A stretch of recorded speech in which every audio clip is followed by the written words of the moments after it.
Hey everyone, this is Nell once again from the Overclocker magazine. So today I'm here to talk to you about the XFX SWIFT 309 Radeon RX 6700 10GB card.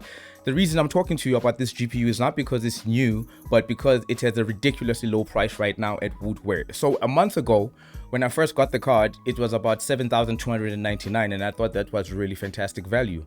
Now fast forward to a month later, it's literally retailing for $6,499. Now I'm not saying this price is going to remain like this forever, but at this price it makes even better sense than it did a month ago. So I was thinking, for people who are wanting to game at 1080p but are struggling to justify the cost of the new graphics card like the RTX 4060 Ti and so forth, this might be a worthwhile alternative, particularly because yes, it might not offer the same kind of performance, but I mean, you are paying what, less than 7,000 Rand for a graphics card that can easily play almost all, if not all, games at 1080p. So with that said, I decided to test it against another graphics card, but this one represents literally some of the worst value that you could find in a graphics card right now, and that card in question is the RTX 3060 8GB. So the problem with the 8GB card is that it doesn't have a 192-bit bus but a 128-bit one, and that's how you get basically the 8GB instead of the 12GB. But with that as well, it suffers from other things as well, more specifically its pricing. The specific card that I tested literally retails for $300 on Amazon versus the XFX card that is $280 on Amazon. For local pricing, what that translates into, of course, is a card that is 9,000 Rand for the RTX 3060 8GB versus again 6,499 for the XFX card. I mean, it's chalk and cheese. And the RTX 3060, yes, it has DLSS support, which is obviously better than FSR right now, but I'm telling you, if you look at the benchmarks, which we'll go into shortly, you will see that there's actually no reason for you to even consider the RTX 3060 8GB, because in some instances it's even slower than the RTX 2060 6GB. But anyway, without further delay, let's just get to the benchmark so you can see exactly what I'm talking about and why the XFX card presents some of the best value that you can actually buy right now in terms of GPUs. With the obvious stuff aside, it's time for the benchmarks, and the first one on my list is Far Cry 6. These results are without ray tracing, but everything else set to the Ultra preset. We can clearly see that the XFX 6700 does exceptionally well, providing an average of 126 frames per second throughout the entire benchmark. For those gaming at 120Hz with a 1080p display, the XFX card is near perfect for this title at these settings, offering 27% better performance than the RTX 3060 8GB.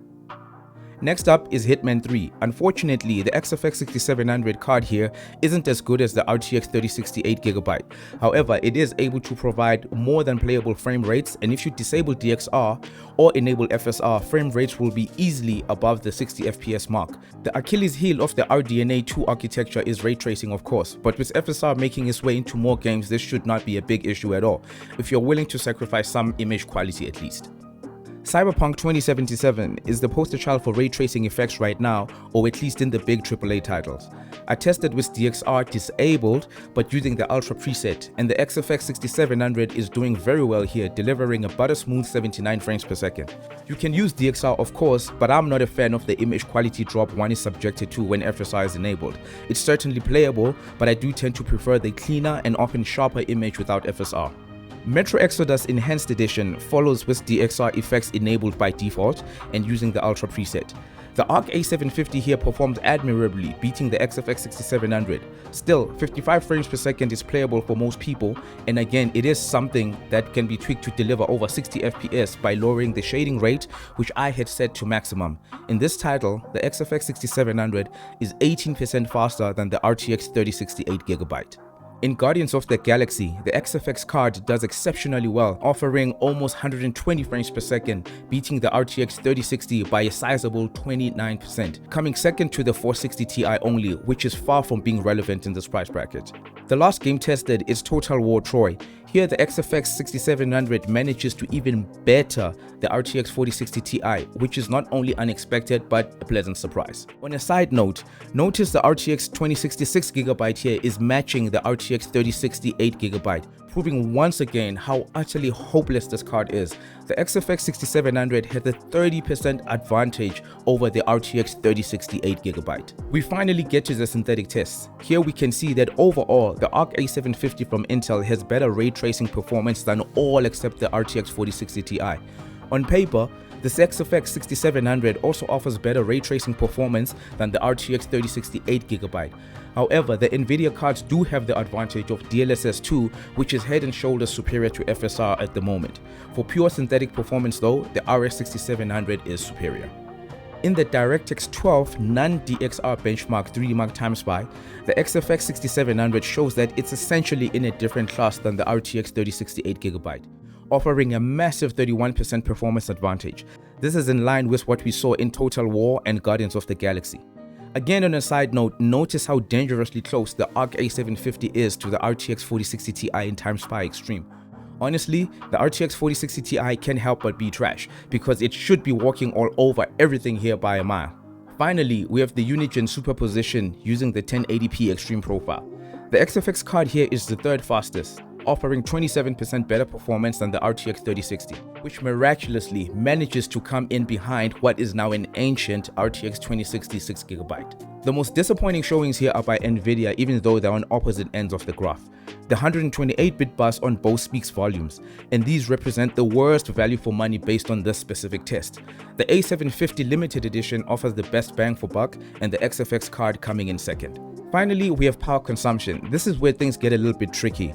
I would sincerely not read much into these figures, as they seem deceptively low. However, it is what I measured via HW Info, and it seems the most power efficient card here is the XFX 6700, sipping a maximum of 140 watts at most and a measly 5 watts at idle. This holds true for operating temperatures as well, where the RX 6700 offers the lowest idle and load temperatures amongst all the graphics cards. However, this shouldn't be surprising given just how large the heatsink is, which is near identical, if not identical, to the one used on the more powerful RX 6700 XT, and I suspect some high-end models as well. So there you have it. That's my initial findings in terms of performance for the XFX SWIFT 309 card. I mean, it's not going to perform the best out of all cards that you can buy on the market, but it's certainly going to provide some of the best value for money you can possibly get right now. And if you don't mind living with FSR, which I don't in some titles, I think this card is more than adequate for people who are gaming at 1080p. Let me know what you guys think of this card. Would you even consider buying an RDNA 2 based GPU at this point, or if not? And if you are not willing to buy one, what would you buy instead that's around this price? Anyway, let me know what you guys think in the comments below. Remember to share, like, subscribe, and I'll see you guys on the flip side. So take care of yourselves and peace.